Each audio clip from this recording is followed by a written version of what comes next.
dengan Bu Guru. Hari ini kita akan belajar tema 2, subtema 1, pembelajaran 5. Tujuan pembelajaran hari ini anak-anak akan mempelajari tentang bermacam-macam tempo, sehingga nanti anak-anak mengetahui tempo apa saja dalam sebuah lagu. Tujuan pembelajaran yang kedua, anak-anak akan mengetahui keragaman sumber daya alam yang ada di Indonesia.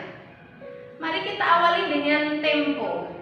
Tempo lagu adalah cepat atau lambatnya sebuah lagu dinyanyikan.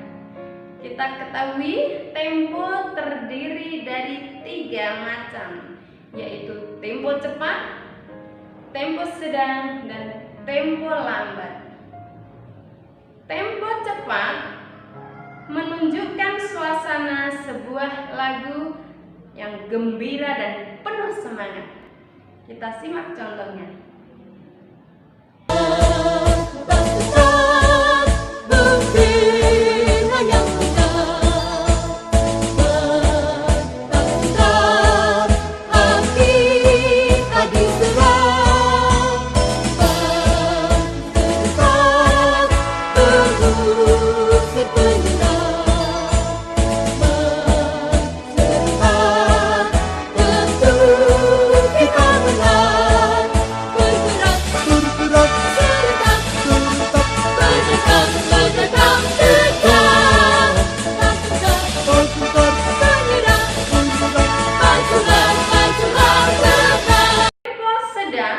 Menunjukkan suasana yang gembira dan kemegahan, seperti contoh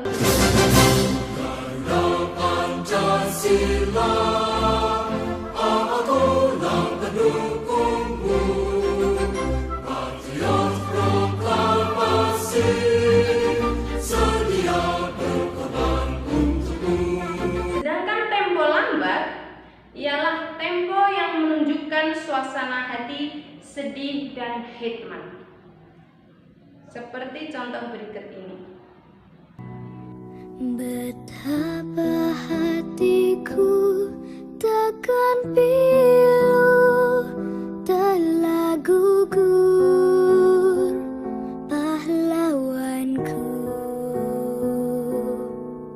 Betapa hatiku tak akan sedih, hamba ditinggal sendiri. Anak-anak, akan kita kenal bermacam-macam istilah dari tempo. Yang pertama, tempo cepat.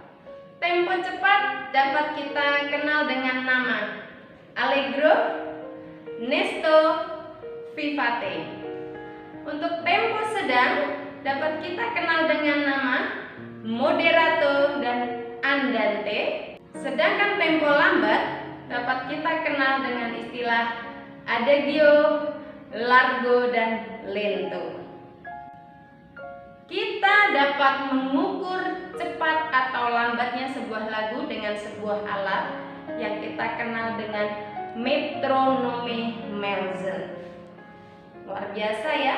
Dengan adanya alat ini kita dapat mengetahui sebuah lagu cepat atau lambatnya dideteksi. Kita dapat mengenal beragam lagu daerah dengan bermacam-macam tempo dan juga lagu nasional. Nah, Indonesia sebagai negara yang begitu kaya raya akan khasanah budaya, juga kaya akan sumber daya alam.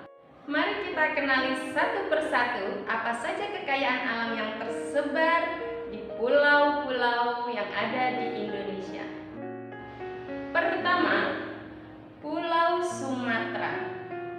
Sumatera adalah daerah yang bergunung-gunung.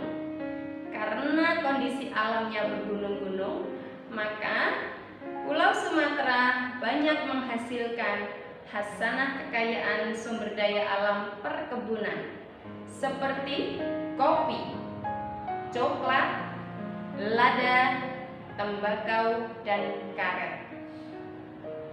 Perkebunan di Sumatera juga sebagian besar menghasilkan kelapa sawit yang dapat kita gunakan untuk minyak goreng. Tidak lupa, Sumatera juga mempunyai hasil tambang yang melimpah, yaitu minyak bumi dan batu bara. Kita lanjutkan ke Pulau Jawa. Pulau Jawa mempunyai daerah dengan kawasan pegunungan, dataran rendah, dan pantai. Pada pegunungan, Pulau Jawa menghasilkan kopi, teh, dan kinang. Untuk dataran rendah, Jawa merupakan wilayah tersubur. Jadi pada sawah di Pulau Jawa kita menghasilkan banyak sekali padi, sehingga Jawa bisa disebut sebagai lumbung padi. Persisnya ada di kota Karawang. Di pesisir pantai, Pulau Jawa menghasilkan banyak sumber daya alam seperti budidaya ikan laut, rumput laut, pertanian garam, dan ikan asin. Kalian juga bisa menyebutkan apa saja potensi sumber daya alam yang ada di pantai. Selanjutnya Pulau Kalimantan. Kalimantan merupakan daerah dataran rendah yang sangat luas hutannya. Anak-anak tahu di sana adalah tempat konservasi untuk hewan dan tumbuhan yang langka. Di samping itu, kita juga mendapatkan banyak potensi alam seperti kelapa sawit, karet, dan rotan. Karet dapat digunakan untuk membuat roda, baik kendaraan maupun untuk kebutuhan yang lain.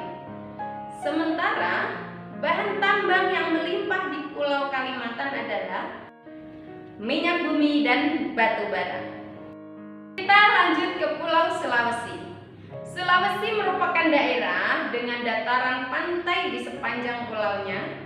Di sana ada potensi yang sangat luar biasa, yaitu perkebunan kelapa. Sementara di sana juga ada hasil sumber daya alam, yaitu jagung dan pala. Pala dapat digunakan untuk melengkapi bumbu masakan. Sementara hasil tambang di Pulau Sulawesi adalah aspal. Siapa yang tahu apa fungsi aspal? Betul, aspal adalah bahan tambang yang digunakan untuk membuat jalan raya. Pulau terakhir yang akan kita kenali sumber daya alamnya adalah Papua.